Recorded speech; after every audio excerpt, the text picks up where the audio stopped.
Hi, everybody. This is the Dr. Debunk weekly podcast show. On this show, I'm going to be debunking the medical myths, garbage, and crap that's spread by doctors and other health professionals. Dr. Debunk is the medical truth teller. Today's podcast, everybody, is going to be about nutrition, or really the eating of food and water. And so I call it the nutritional theory of aging. Just as a quick reminder for those of you that are new to the podcast on this, in my quest of understanding optimal health, education, and training, I now break it down into 10 categories or 10 scientific theories and principles that describe why we age at different rates, because some people age faster than others, and why we march towards disease at different rates. And these are called the optimal health theories of aging. And so I've done a bunch of them.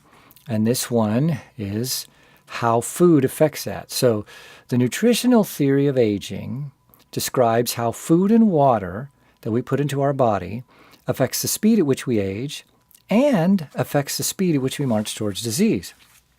Now, the effects of violating these principles occur over long periods of our life. Nutrition is controversial because it's complex and because the foods you eat have a much greater impact in the second 50 years of your life than the first 50 years, you can get so many opinions, and we're going to go into all that.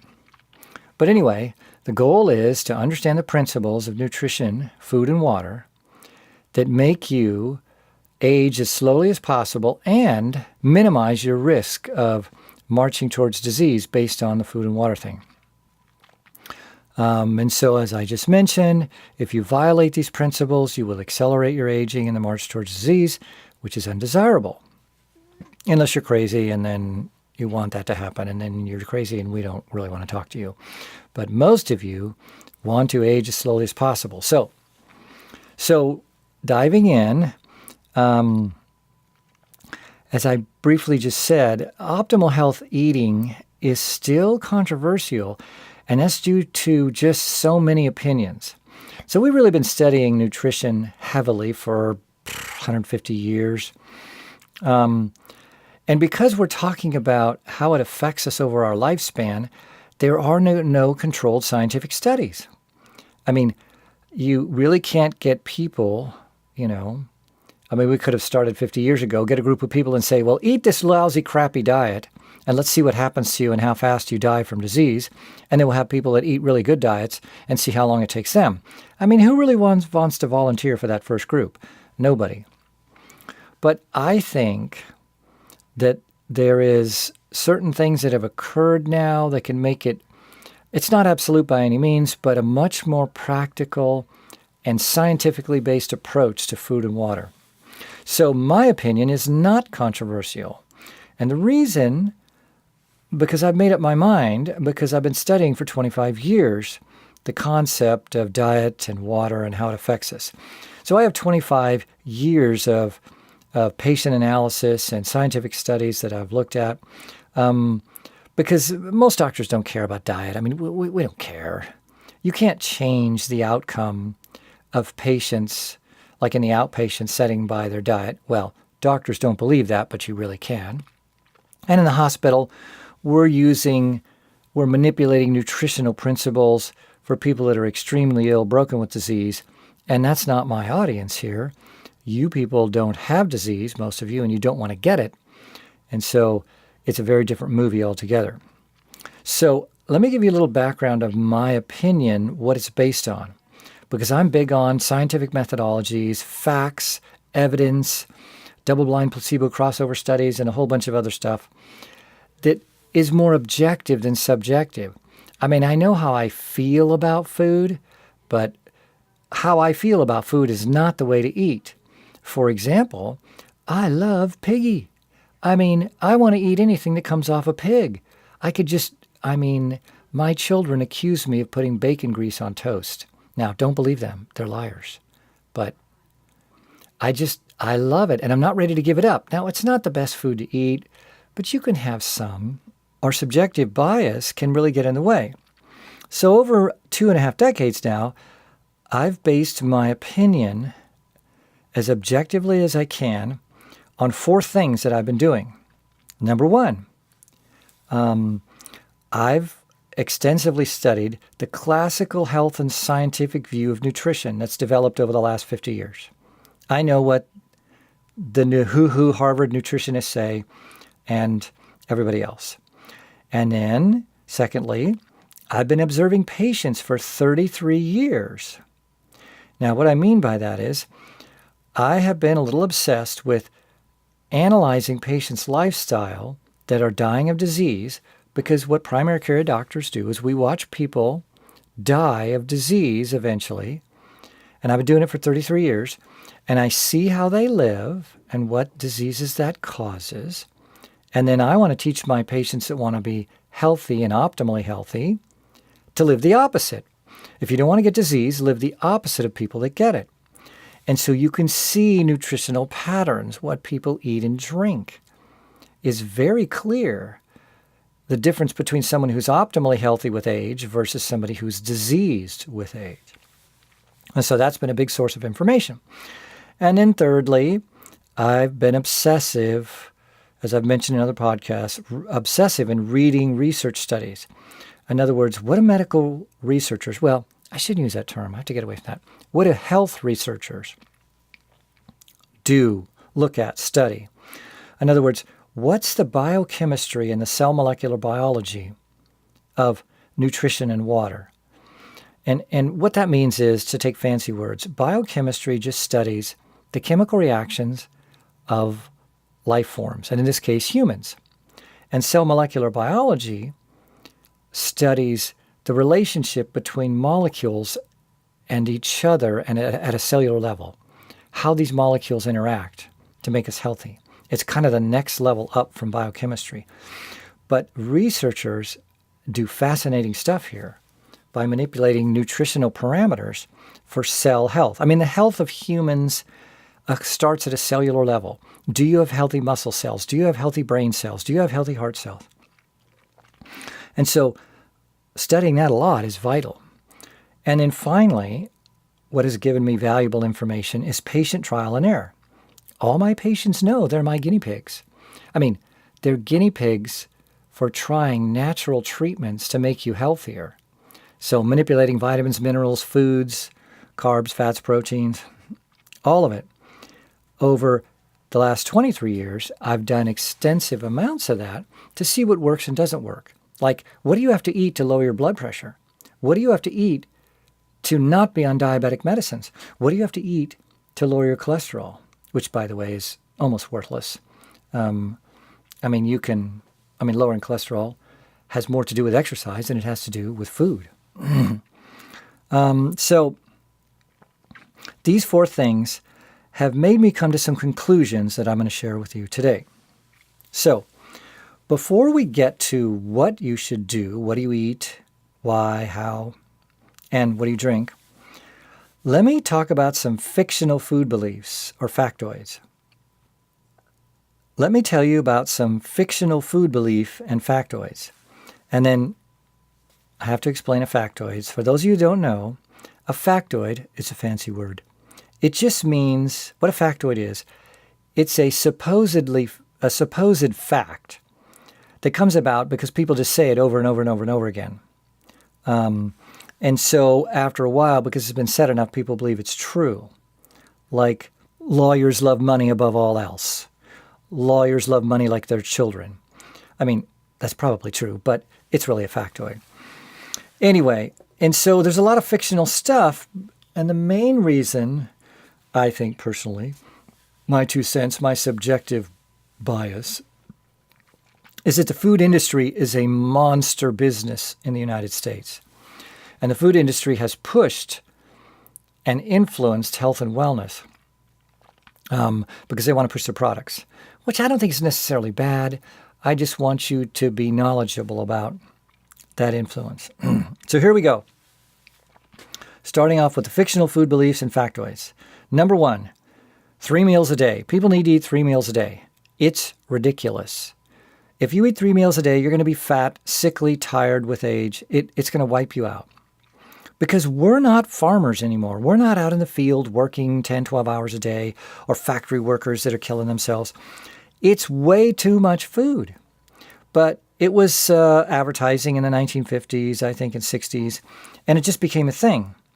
And we'll talk about what you should be doing. But it's ridiculous. You're eating so many extra calories and carbs. It will kill you dead if you do it long enough. And then number 2 is breakfast is the most important meal of the day. How many times have you heard that? Invented by the cereal companies. It was, I believe, a commercial in the 1960s. It might have even been, I've heard rumors that it was a song. That it used to be this song they used to sing about 3 meals a day, or about breakfast is the most important meal of the day. And the reason, in my opinion, this was done was to get mothers to brainwash their children to eat cereal before they left the house. And they have created a $1 billion industry doing this. If you eat cereal, milk every morning, you're going to be fat. You're not going to feel good. It's way too many calories. A bowl of cereal and milk is all the food the average American should eat all day. And that's like an office worker type person, not someone doing physical work. That would be different. It's ridiculous. And then number 3, milk does a body good. Milk does a body good. We all know that's a commercial because we've seen it. The dopey blonde with, in a bikini or something, drinking milk and saying, ooh, it does a body good. I mean, who are they advertising after? It's absurd that humans drink the milk of another species. What species of mammal on this planet drinks the milk of another species? None. Now, am I against milk? No, I love milk. And I drink it a little bit every week because it's fun food. It's like cherry pie. But to drink it every day, to drink it as a nutritional source, it's nuts for Americans. Now, if you're half starving, if you're poor, if you live in a third world country, it could be an essential food. We should ship a ton of milk to people that really need it.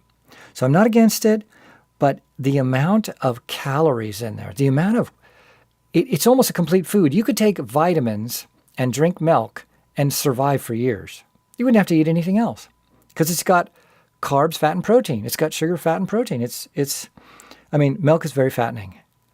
Low-fat milk is just as fattening as regular milk because they both have too much sugar in them. Lactose, milk sugar. It's nuts. So it's a fun food, and that's really the only way it should be used unless your circumstances warrant, you don't have the money to eat more than 500 calories a day or something like that. That's a different scenario. But the average American, cuckoo. Okay. The 4th thing is, you hear this saying, there's good carbs and bad carbs. It's crap, complete crap. The human body looks at the total daily load.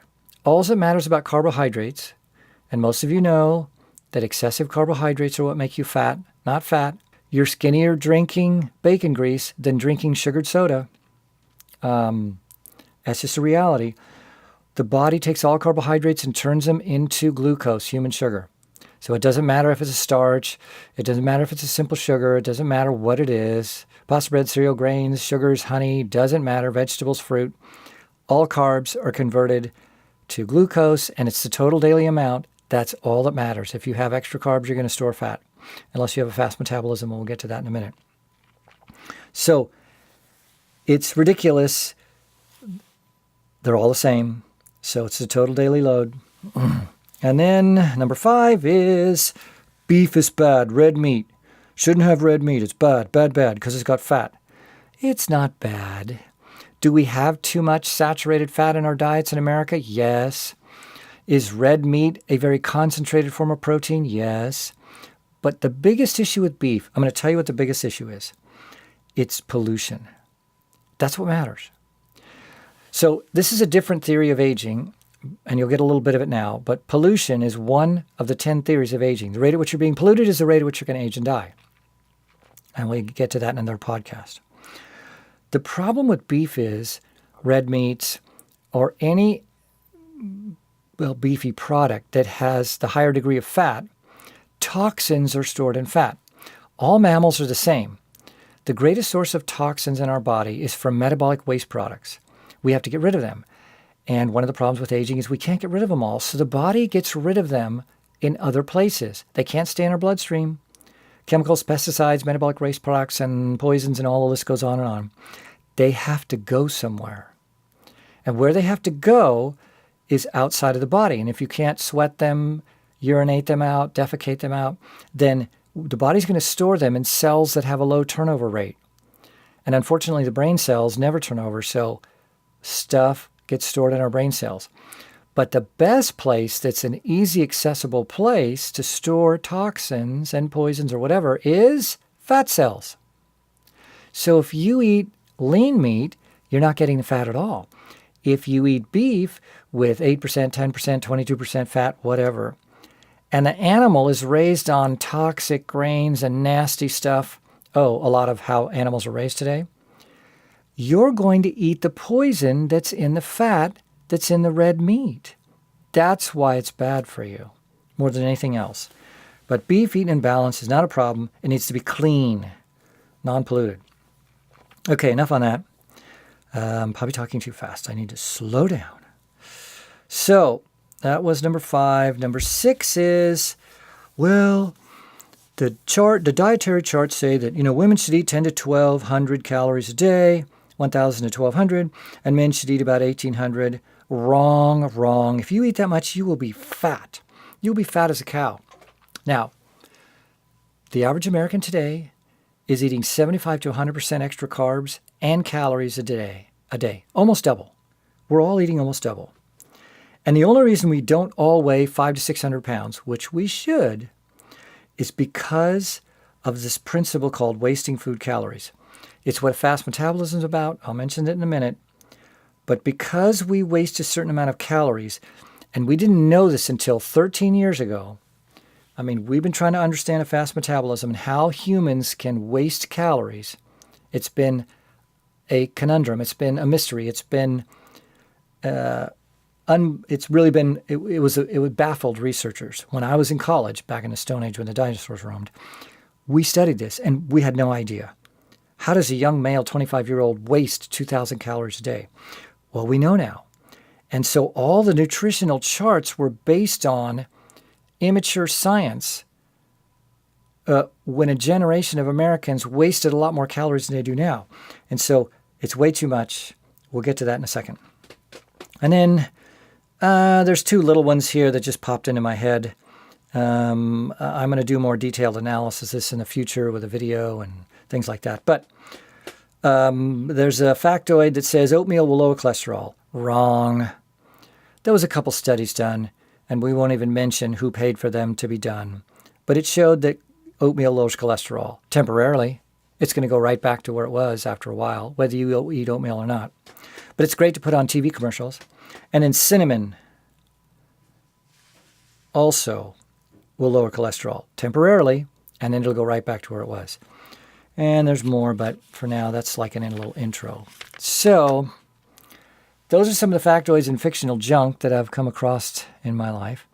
So let's get to the practical application of nutrition and water. What should we eat? How do we eat? How much? The types of food. But we'll probably take a break. And I'm going to stop tapping on my chair because you're probably hearing that. Ladies and gentlemen, that's me tapping. And I'm going to talk slower. So let's take a break to our sponsor. Hi everybody, Dr. Debunk here, and I bet you think this is going to be a commercial about KSK Cold Spray.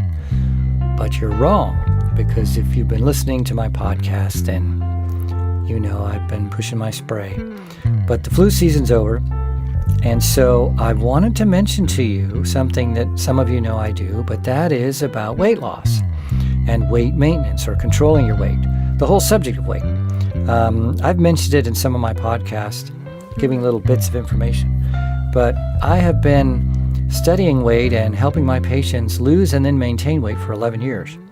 And this program I've developed with much trial and suffering is now capable of getting 30 to 50 pounds off just about anybody in 3 to 4 months.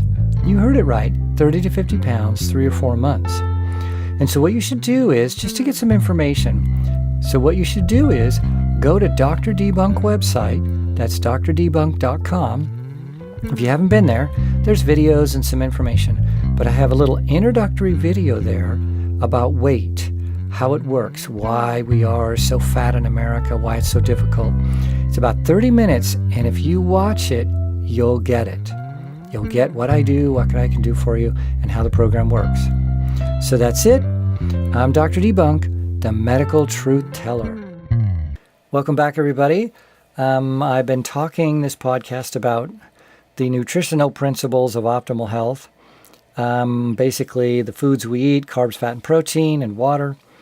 And I did kind of the intro stuff and talked about some of the fictional beliefs. And now we're going to get into the nuts and bolts, practical aspects. Meals, how to eat.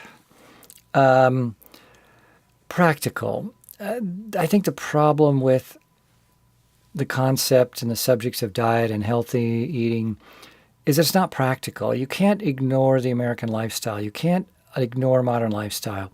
We're not going to eat like some Hindu priest in the middle of some forest at 7,000 feet in the Himalayan mountains.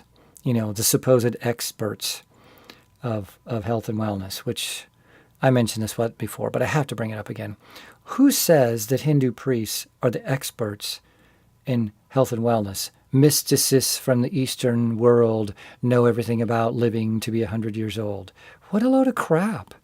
What do they know about modern society? They live in some hut in the middle of some village and sip on tea all day and chant. Well, what does that have to do with us? It's ridiculous. Oh, I know, Hollywood invented that. All the movies say that the Eastern mysticists are magically wisdom. They absorb wisdom from the cosmos or something. Blah. Ridiculous. Okay, sorry. Let's get back to this. So, I'm all about practicality. So, let's get into some of the principles. The first principle is really something I came up with about 15 years ago, and I realized we have to eat the way we live. And what I mean by that is we have to have some kind of self-control over the foods we eat. We can't be eating ho-hos and sodas and weird sugared up foods all the time. I mean, sugar's like cocaine to the brain. I mean, our brains want it. And like, give it to me, give it to me. And I mean our brain, not our mind. And so how do we do that? And that's been the problem, because it's either defined as eating randomly or dieting. I mean, Americans are randomly eating or then I'm on a diet. But you can't stay on a diet forever, and then you'll go back to random eating and that'll make you fat as a cow again. So I realized that we have to do the work for eating to be healthy Monday through Friday, assuming you work Monday through Friday. But on the weekends and vacations and holidays, we have to be off. We can't be that self-controlled over our eating. You have to kind of be able to eat whatever you want, and there's qualifiers to that.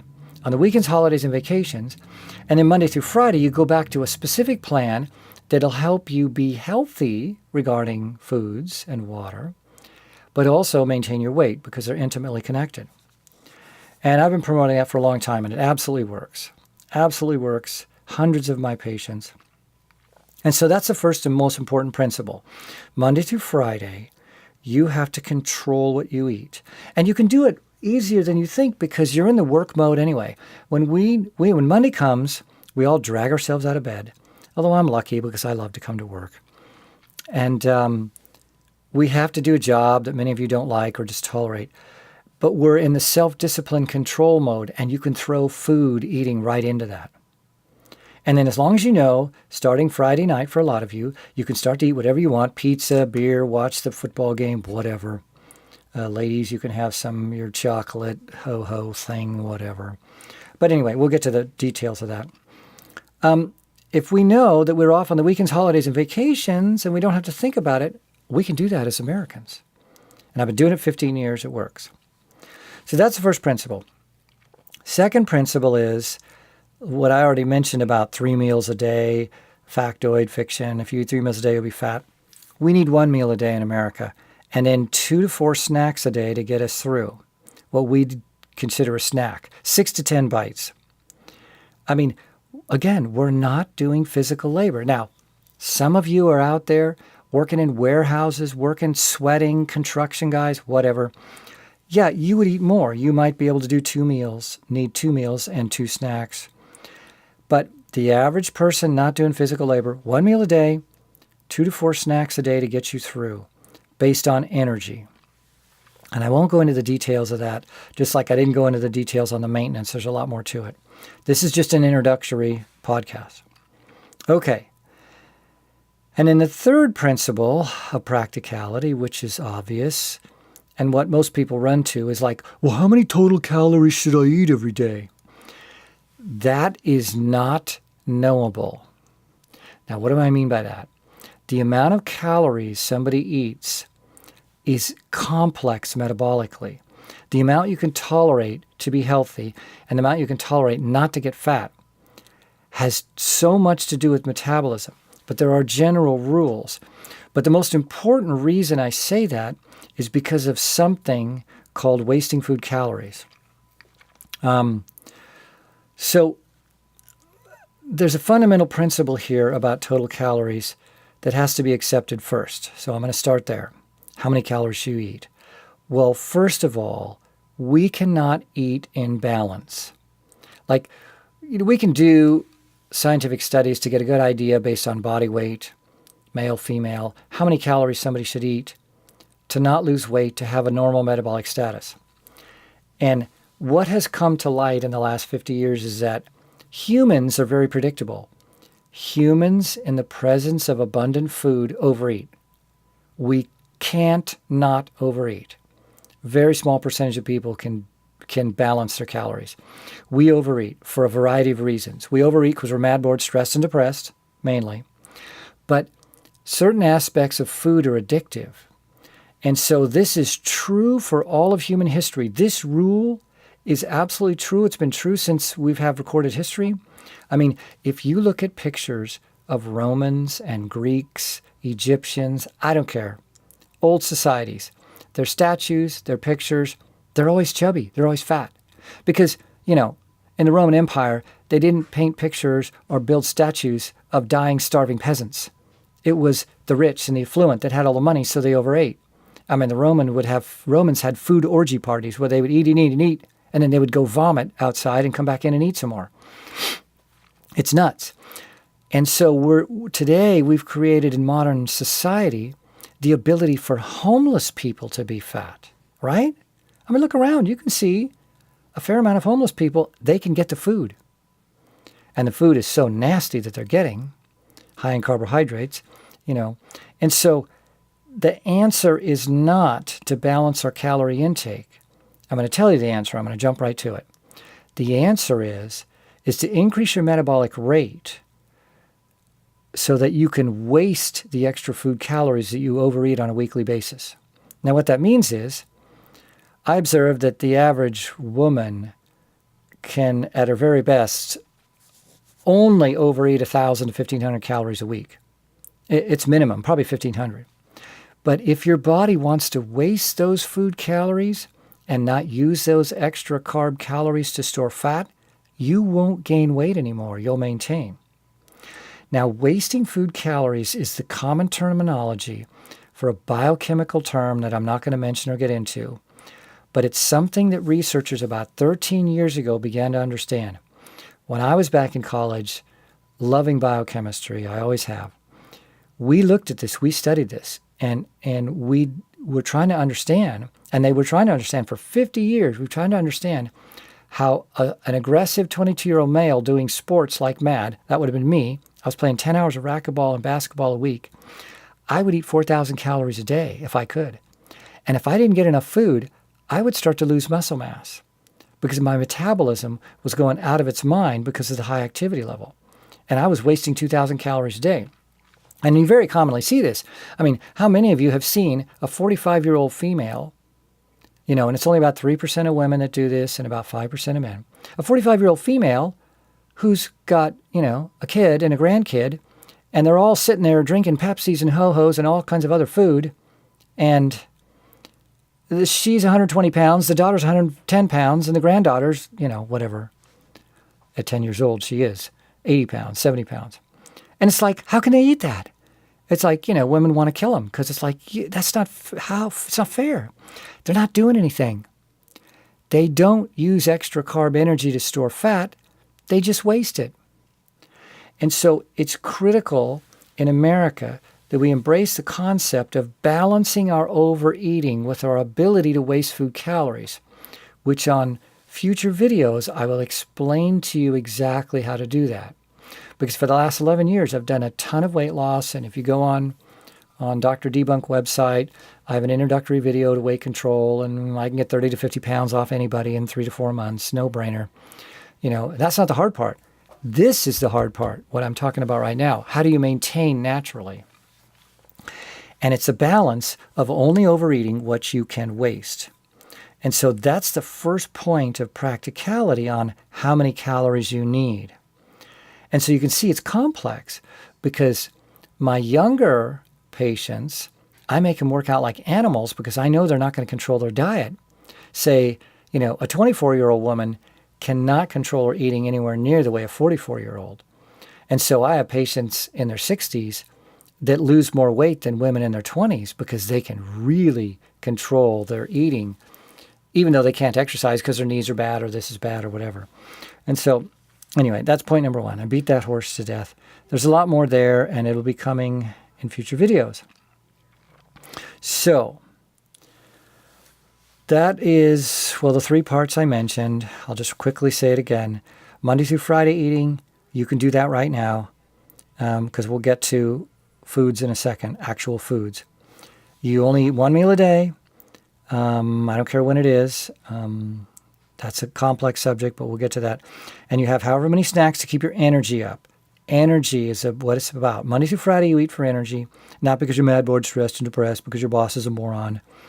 And then accept the fact that you'll overeat to a degree. And I didn't mention it, but I need to say that now that we're reviewing. The number one way you increase your ability to waste food calories is hard exercise. The harder, the better. We know now biochemically how the body does this, but what we don't know is how to control it. Why are people genetically made like me? I'm one of those people you love to hate.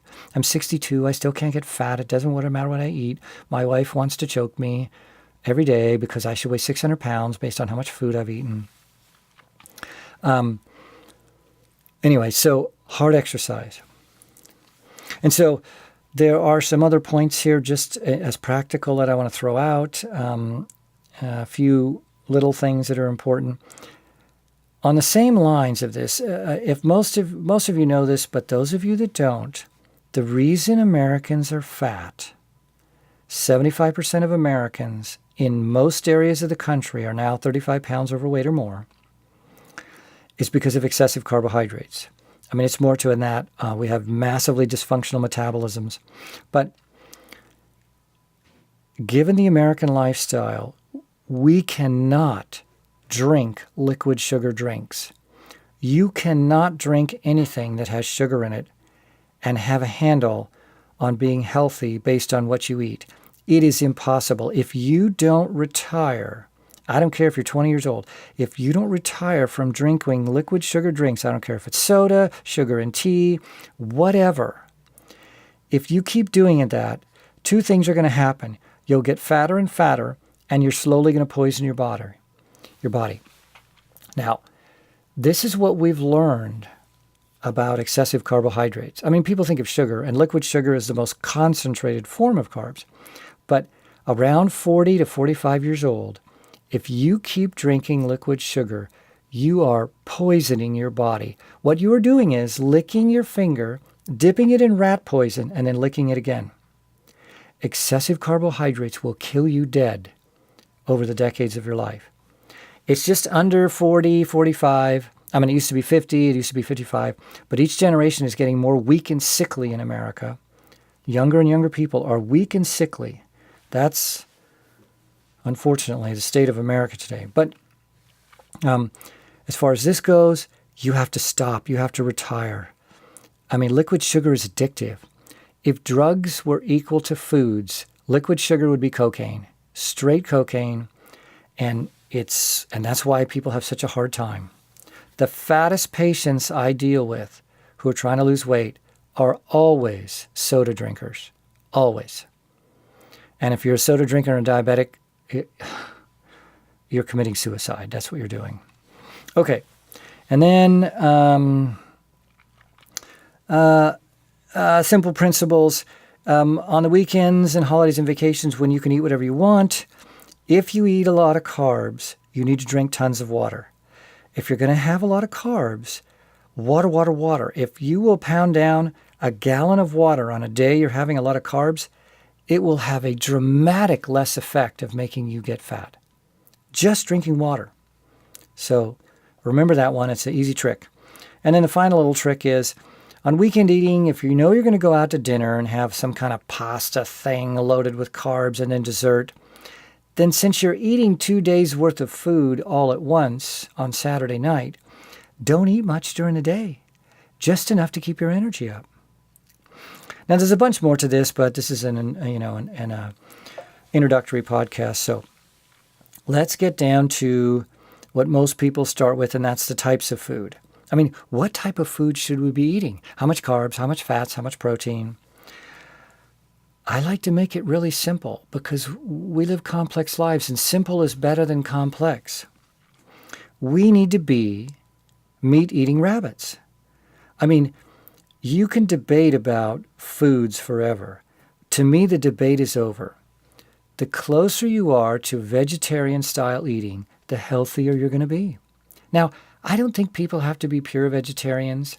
It may turn out, the way the science has gone over the last 50 years, it's probably going to end up being that if you have the financial resources and you're smart enough, you can get complete proteins. You can even work out with weights and be buff as a younger male and be a vegetarian, but it's not easy to do. You can do it if you really don't want to have any animal products, but I don't think it's necessary. I think the bigger thing is what I mentioned before, eating clean meat, non-polluted meat. And so, if rabbits ate meat, then we should be meat-eating rabbits, carnivorous rabbits.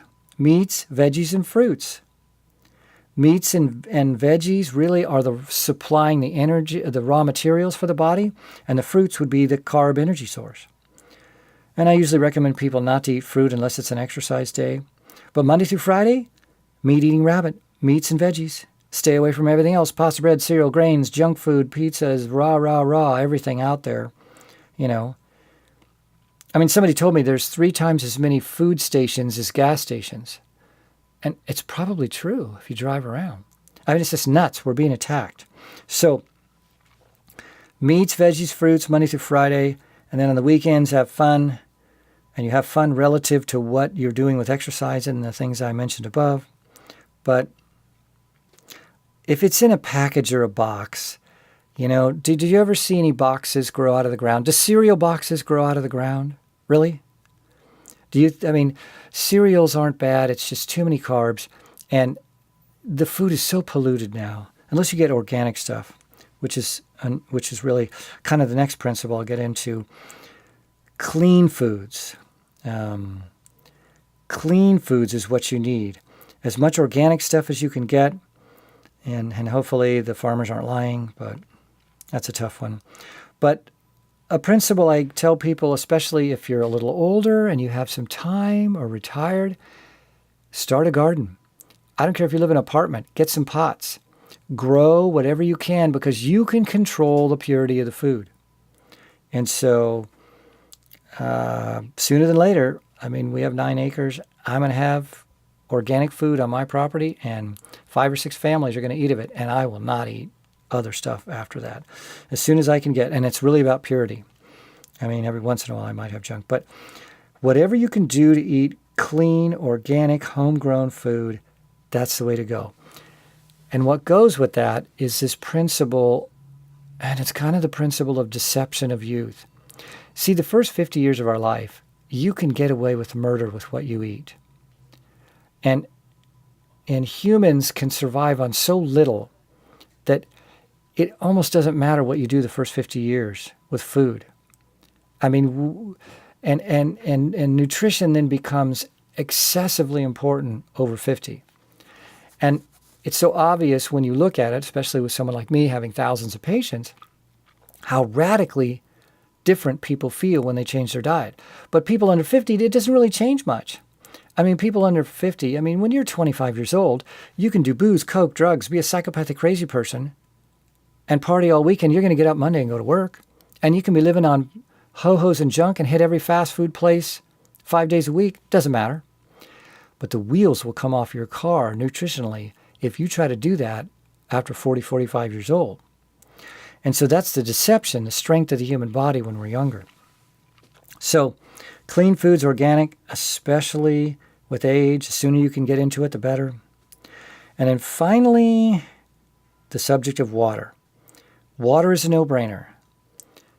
I don't care if you believe in God, aliens, or evolutions, because one of those three theories explains our existence. It doesn't matter, God, aliens, or evolution. What we see on planet Earth regarding life forms, regarding mammals, is deep well water is what's natural. That's it.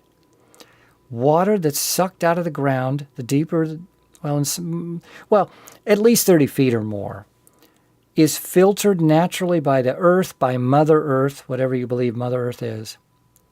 And that water is what we need. It has minerals in it, obviously away from industrial areas that have arsenic and lead and chromium and all kinds of bizarre chemicals that we've invented. Clean, deep well water. And people say, well, what about filtered water? Well, I with age, don't trust big businesses very much. I mean, I want to, but, the problem with filtered water is, do they really filter it? How much? What cracks me up is those dopey filter things outside of supermarkets. Oh, do you really think the guy who owns that changes a filter? Why would he? I mean, why would he? It affects his profit margin. They never change it. It's ridiculous. And now with filtered water, the water companies have figured out how to add the right combination of minerals to make it taste kind of like Evian or Fiji water or the deep well pure waters. I mean, I love Fiji water. And I don't own any stock in Fiji, so I don't care if you buy it. But I'm just saying, I drink my own well water now because I'm a snob and I don't want any other water. But deep well water because it's purified naturally. Anyway, back to filtered water has the potential. I'm not saying that these big filter companies that are filtering water, making millions, are cutting corners. I'm sure some are and some aren't. But how do you know? You'd have to pay to have it analyzed. But anyway, I got sidetracked. The point is, you can take some junky well in the middle of LA and suck the water out of it, and who knows what's in there, and add the right amount of minerals and make it taste really good. So you can't tell by your taste buds, is it really? I mean, maybe some people can, but it's easy to manipulate this. So I don't inherently trust filtered water for that reason. But deep well water that comes from a well, like there's a whole bunch of companies, Crystal Geyser, Arrowhead, I mean, this is West Coast stuff, I don't know, Fiji, all these, it's bottled at the source, like they say, and there's nothing up there. It's been filtered by hundreds of feet, if not thousands of feet of decomposed granite and other, that nothing gets through that. So deep well water is what you should drink. And if nothing else, that's what you put in your mouth. And if you have to use tap water with all the nasty chlorines and fluorines and other junk that municipal water districts put in, so be it. But what you put in your mouth, big deal. Big deal. So that was a lot of information. You may have to listen to this a couple times. But there's 33 years of my life experiences in this little talk here. And if you listen to it and follow the principles, especially those of you that are 45 and older, you will see yourself change dramatically by doing these principles. So that's it today. Thanks for listening. I'm Dr. Debunk, the medical and health truth teller. Thanks for listening.